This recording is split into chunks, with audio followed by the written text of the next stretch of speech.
Well,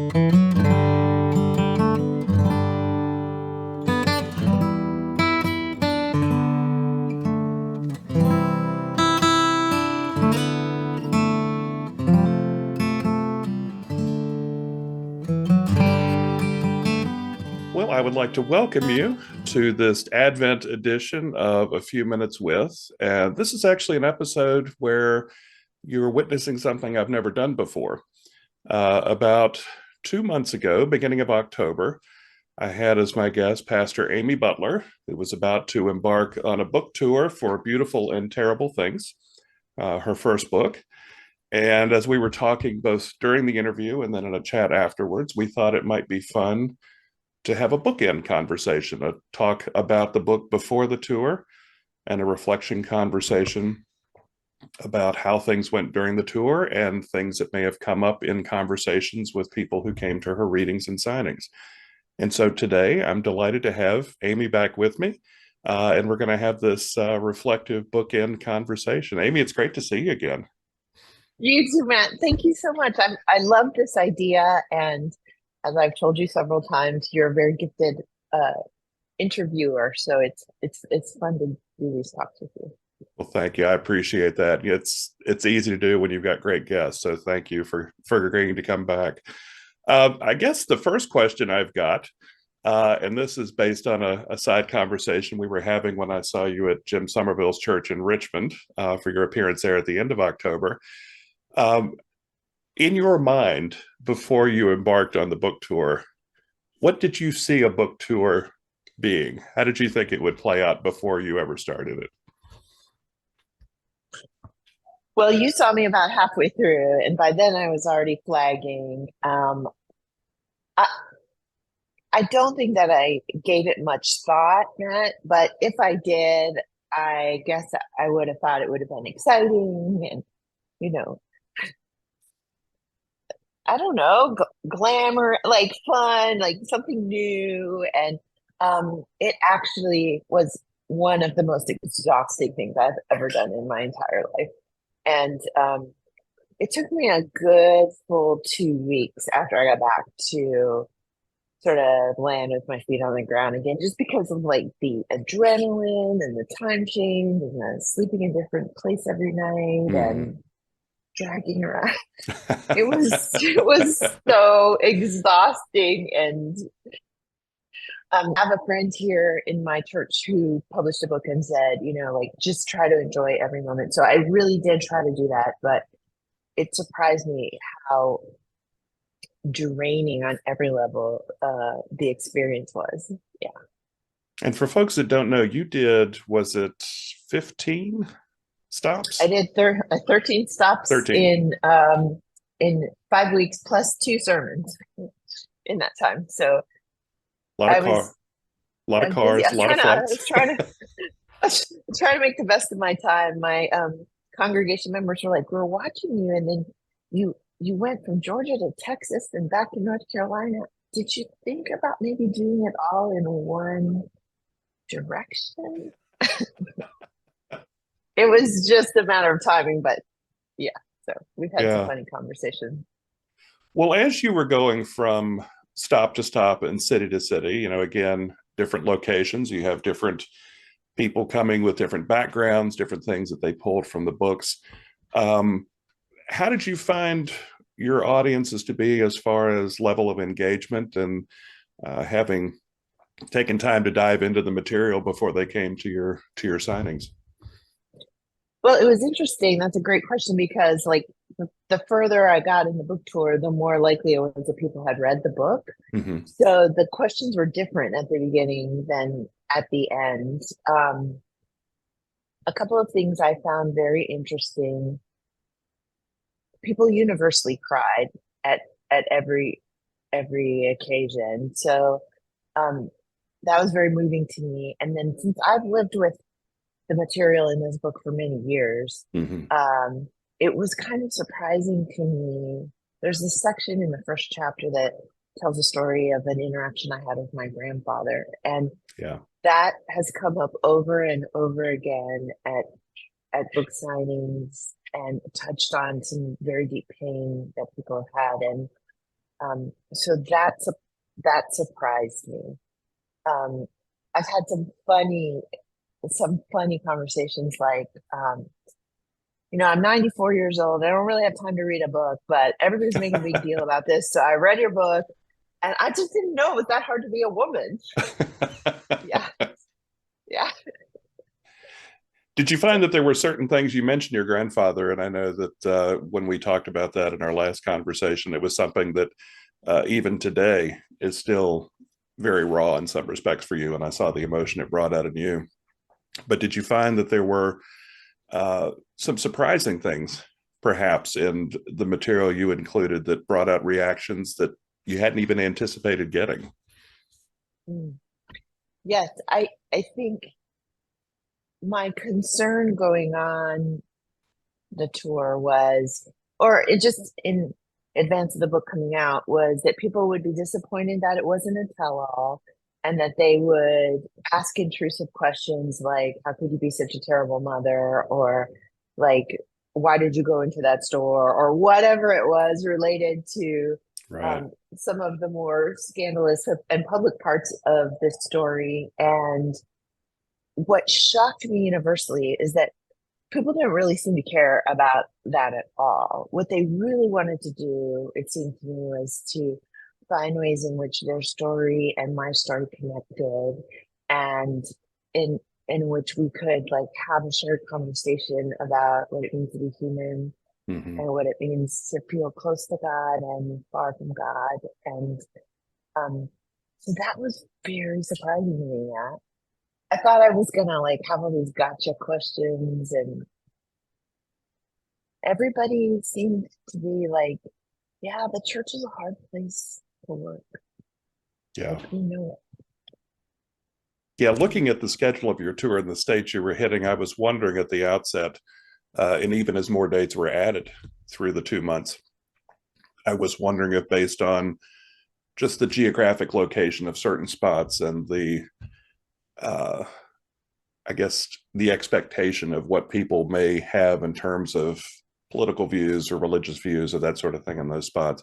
I was wondering if there were certain things, for instance, you talk about in one chapter the push for a public display and a public pronouncement of inclusivity at Riverside Church.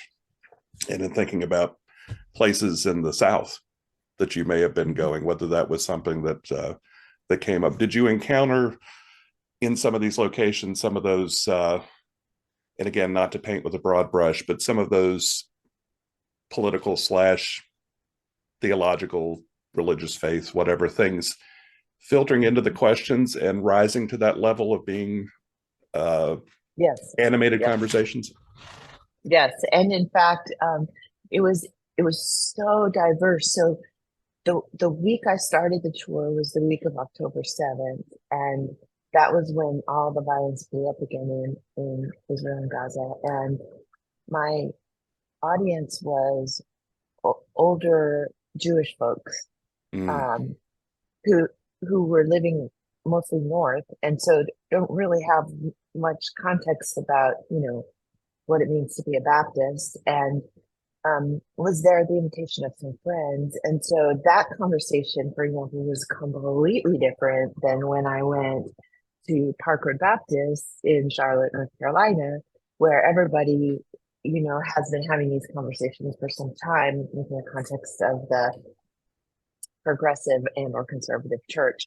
And then when I got to DC at the end, most of the people in the audience are actually in the book. So that was just a whole other uh, lovely, wonderful experience that was just strange. And um, I asked actually one of the people who has written about quite a bit in the book to stand up and say whether she thought I told the story right. And it was great to have her perspective um, on how that story unfolded and how we sort of made our way back to each other. And it was just lovely. It was lovely. that point raises a question. As you were writing the book, and you wrote about the young lady that was on staff at the facility in New Orleans where you first worked out of seminary and out of college. or the different churches along the way. Did you give people an opportunity to read the particular chapters they were in up front rather than having to go back later? Or was this something that, like you asked at this appearance in DC, this was the first time you had an opportunity to engage with them on this? That's a great question.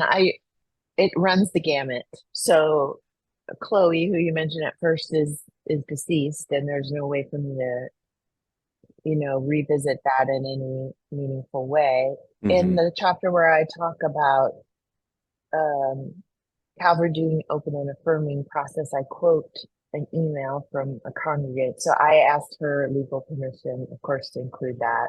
Mm-hmm. Um, in some of the chapters where I was telling a story about my recollections, I had conversation with the people about, is this how you remember it? Is this how I remember it?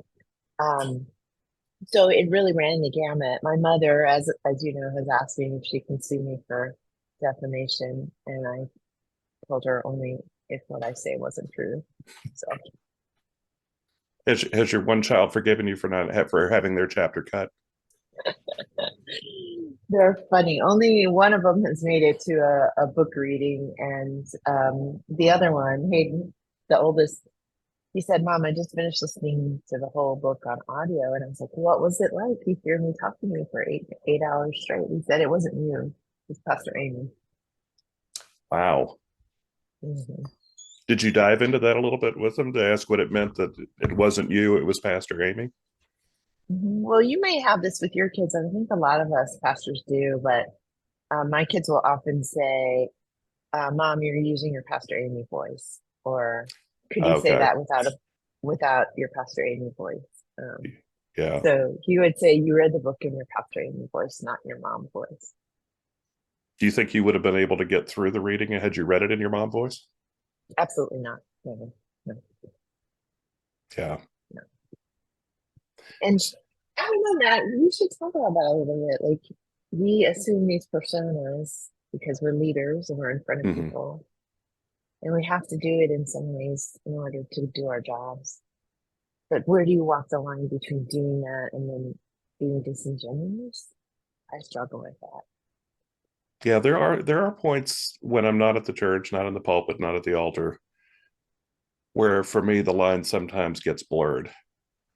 Mhm, I mean, I'll be out. I go to a lot of events out where I'm in collar, but I go out a mhm. lot when I'm not in collar and just kind of blend in. This area is not so big that people don't know what church I serve and how long I've been back and that sort of thing.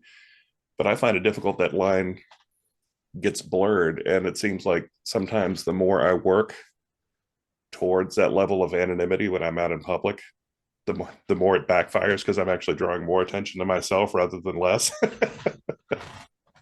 We are who we are, and it's all mixed together. Yeah. Yeah.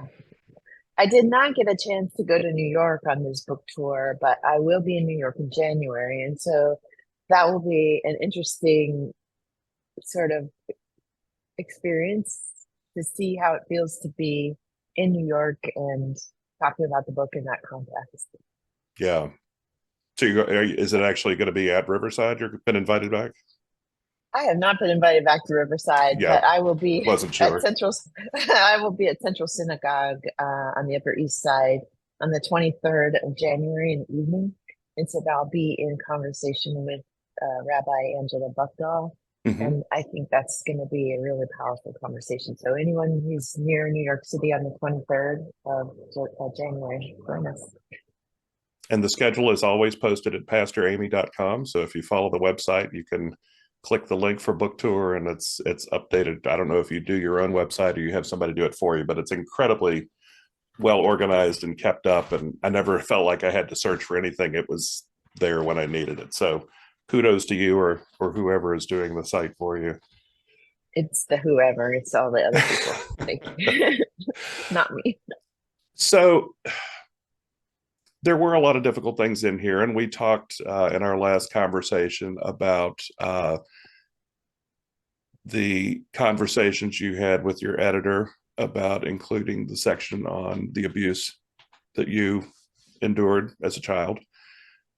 There were the conversations about, with your family as far as about your grandfather. There were conversations that you were anticipating having about people's perception of what we as clergy do versus the reality of what we as clergy do. So going into all this, I know that at the outset of the tour, these things were circulating in your mind and percolating and that sort of thing. But did you have an instance where there was something that was such a surprise to you, or was such a response from somebody in an audience that was completely unexpected, that brought you up short and you just didn't know how to answer? I had two experiences. One was more generic and one was deeply personal. The first was a woman said to me, I'm really looking forward to reading your book. I think it's really going to help me process the fact that my father murdered my mother. And I was just kind of like, I don't cover that in the book, but um, and there were a lot of instances where people, shared their pain in very generous and open ways. And so that's when the pastor hat comes on, and you hope that as people read about my own experiences, they can find some solace or some comfort in their own. I did have one instance where a colleague apologized to me for a, a, a public canceling or shutting of me after I was fired from Riverside, and that colleague uh, had scheduled me to be at an event and canceled it because of what happened. And that colleague came up and sincerely and deeply apologized, and that was so meaningful to me and um, deeply moving. It sounds like this whole tour had moments of deeply moving and deeply emotional interspersed throughout. And when you're That's why it faced, was so exhausting. well, and that you're actually heading into my question. I was going to ask, with each one of these things where you have to build yourself up, get ready, go out, do your reading, take your questions, do the signing, and then have these questions that are pitched to you that take even more out of you than you're already anticipating doing. How did you take care of yourself in the middle of such an intense travel schedule where it was signing and reading to hotel to an early morning call to airplane to next hotel? How did you find the time and just the strength to keep up your strength, I guess, for lack of a better phrase? Well, I'll say a couple of things. The best thing I did was uh, visit friends along the way. So, Mm-hmm. like, Jim Somerville hosted me in Richmond, and Doris Ann Cooper and Victoria White hosted me in Durham. And like there were like people I love and who loved me all along the way. And there were times when I'd just be like, I need to just say hello and go away, and Mm-hmm. they were good with that. So that was a real gift to me. Second, my church was like here in Hawaii was constantly like checking on me, sending me care packages, Wow. following along, calling me, sending me texts. I felt really deeply cared for by my people here, which I know I keep saying this to you, Matt, but I've never really been in a church experience where this has been the case. And so that has been lovely. And then also, I will admit, by the end of the tour, I was just like, look, I don't care if you read the book or not. I'm done. I gotta go. Bye.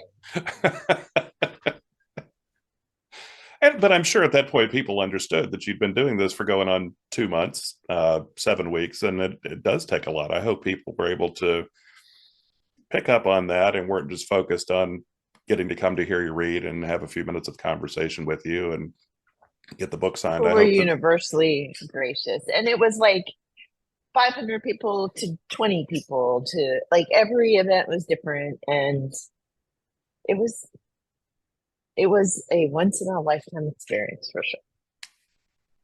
Okay, you kind of nudged me to a question with that. Once in a lifetime experience. Uh, any thought of a second book? Now that you've done everything from book proposal to 4 years of writing and editing and throwing out and rewriting to publication to a 2 month tour. And then you just said once in a lifetime experience. Any expectation now that this has pushed you one way or another, either towards a second twice in a lifetime experience, or are you kind of set on just the once at this point? Well, I think last time we talked, I told you there's no way I'm ever writing another book. Um, You did. I already have. I already have a proposal ready for the second book. I just have so many. I have too many stories to tell Sure. about this life, and so uh, I'm gonna keep writing. I have a colleague who is. We're on a schedule for the year ahead, so I'll be working with that, and then taking some of the lessons I learned on this tour to heart, so that next time a book comes out, if that happens, I won't go for 5 solid weeks. I'll go in spurts, and I'll hire more professional help, and I'll do some of the things I didn't do this time that I have now learned to do. As you think about the second book, are there things that might fit better into a second volume of your journey that perhaps were considered for this first one that were taken out? Or did you, as you reflected on things through the journey, think that maybe there were some things that you should have had more vigorous debate with your editor about, as far as having those things actually in the book, this book? Yeah. Yeah, no, I'm very pleased with the way this book turned out, what was left out, what was put in. The second book will not be like, and then this happened, what happens next. Mm-hmm. The second book is going to be more of a journey inside. So like, how do we discover who we truly are, and where our hearts feel at home, and where we land when it comes to our faith and our place in the world. This book is about how we navigate the world and life with each other. And Mm-hmm. the next book will be more introspective. Yeah. And I'm wise enough to not ask you to pin down how long you think it'll take you to do. I mean, it took you 4 years, you Probably said, to like do the last 25 one. years. Like, I don't know. Well, I do want to sidestep here a little bit. I know one of the great joys you had while you were doing this tour was that you got to visit not only some current invested faith fellows, but actually go visit some new invested faith fellows. How was that for you to be able to go and take the time in the middle of this tour that was so focused on you and your words, and have an opportunity to share the focus with these people that invested faith is helping? See, this is a perfect example of why you're a great interviewer. That's a superb question. Thank you so much for asking it. One of the highlights of my trip was going to Philadelphia to American Baptist Home Mission Society headquarters to judge a Shark Tank sort of situation with Mm-hmm. social entrepreneurs. And I got to meet some of the most amazing faith-rooted social entrepreneurs, some of whom maybe might show up later as invested faith fellows. But also had my world expanded because I met this amazing man named Gary Mills, about whom today a documentary is out on Fox Soul called Bad Things Happen in Philadelphia.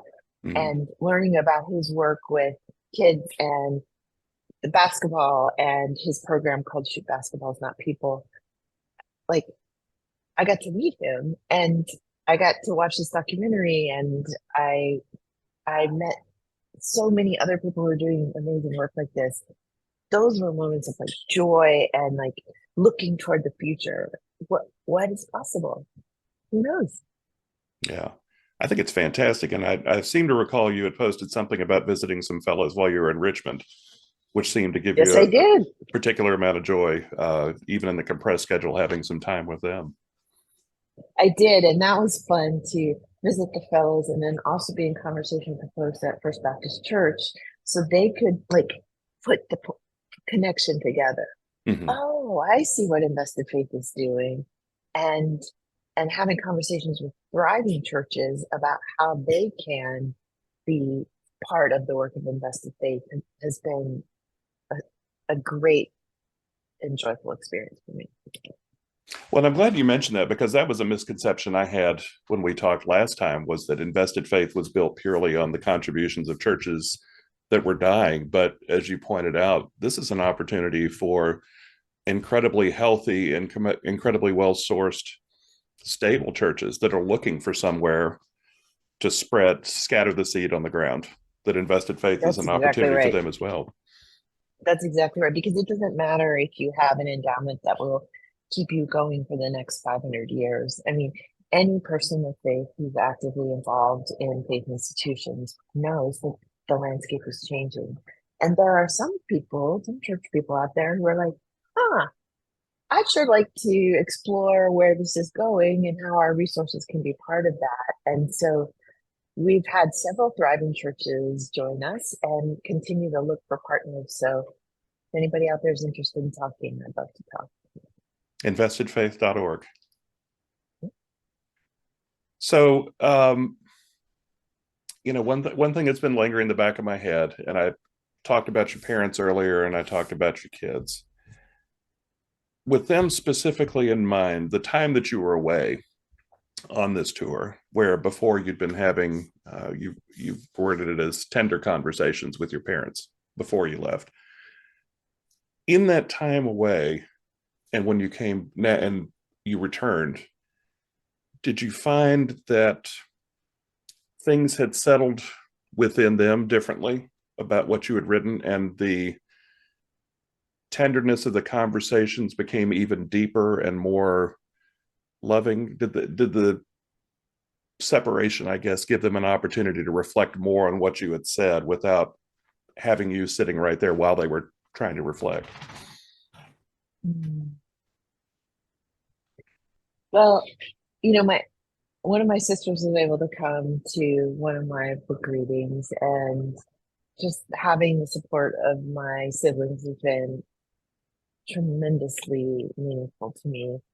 Something that most people don't know is that my father almost died while I was gone. So he Gosh. was in a hospital, and my sister was here, and there was some thought about whether I'd be coming back or not. And so that was very tender, and like, how could I leave them to do this? And but just yesterday, he's a little better now and home, and we had a conversation where they said, like, we think of you as 15 or 17. Like, we've never seen you do the work that you do. Mm-hmm. And so this is all new to us, and we're learning how to know you as Pastor Amy and just our daughter. And so in that way, yes, our conversations have been deeper and more tender. And what an interesting dichotomy. You had your one child who said they were listening to the audiobook looking for mom, and they found Pastor Amy. And then to hear your parents who are seeing Amy, but they're looking for the pastor. It's such an interesting dichotomy on how this is being taken into the journeys of people, even within your immediate family. Yes, and if I keep writing, Matt, I think there's going to be some reflection on how you end up being a pastor to your family, or especially in my case in this moment, I know many colleagues have this experience with your aging parents who don't have the kind of pastoral support they need, and you have to be both pastor and child at the same time. And um, it, tender is just the right word. Yeah. Well, and that sort of pastoral situation certainly brings not only the emotion and the exhaustion of being the pastor, but then you're layering that on the emotion and the exhaustion of being a child and a caregiver. And so I have no doubt you'll make self-care a component of whatever you write. But that's such an important thing, because I don't think people outside of that situation, or outside of the experience of being an ordained or even a lay leader, but a priest or a pastor within a family, and how for me, I got this sense when I was ordained of a changing view of me. And in some respects, I almost felt like it was a changing set of expectations, from the great aunt who said, Mm. I hope I get to see your sermons, which was her subtle way of saying, I expect you to mail me your sermons every week when you do this, to situations. There was a funeral for a cousin several years ago, and the pastor who was officiating was late. And the family said, you were within 3 or 4 minutes of doing the service. And I'd had no idea what the family's conversations about the service were. I'd had no idea what my cousin's family wanted, but it was just that expectation. I was there. I was in a collar. If he doesn't show up, we know Matt can step in. And so I look forward, and I hope you do write about that, because it is a very difficult set of expectations to live under sometimes. Yes, and I thank you for that. You joined a great cloud of witnesses of people who love and care about me. Who are like, go to the beach, take care of yourself. So I'm working on it. Yeah. So what's next for you? You left and you were in one apartment. You came back, you were in another apartment. You had loving friends that took care of moving you, so that was something off your plate. You've gotten back, I know, fully into the life of community church there in Honolulu. Um, you're recovering from the tour. So those are the things that we all know and that I know. What are the things that we don't know that are next for you? And that Oh, we got lots of stuff ahead. Oh, well, I'm excited. I'm still moving, so I'm waiting for a bunch of stuff to arrive from DC. So I'm living in sort of chaos. But in January, we're having our first ever in-person gathering of a group of our fellows in St. Louis. And so that's going to be super exciting. And then I'll end that trip with a visit to New York at Central Synagogue on the 23rd of January. In February, I'll be in Los Angeles at USC having a lecture. In March, I'll be in Texas. So, like, we're already way into what's coming. I'll see many of you at the Festival of Homiletics. So, that'll be fun. that's great. And you will work time in for rest for all of that, I'm sure. I will have people who remind me, Matt. Thanks. I'll I'll send you an occasional text. Hope you're taking a nap. Thank you. Thank Well, you. again, as we head into Advent, and we are well into, well, actually, since July, I think we were well into the shopping season for Christmas, and for the holidays, and for Hanukkah, and whatever faith tradition you observe. Um, I do hope that if you haven't picked up a copy of Amy's book, you do. Um, I continue to reflect on it. I read this the first time 2 months ago before our first conversation, and continue to pull it out and just flip to. I don't even look for something in particular. I'll flip to random pages just to get a sense and dive in again. But it's something that sticks with you.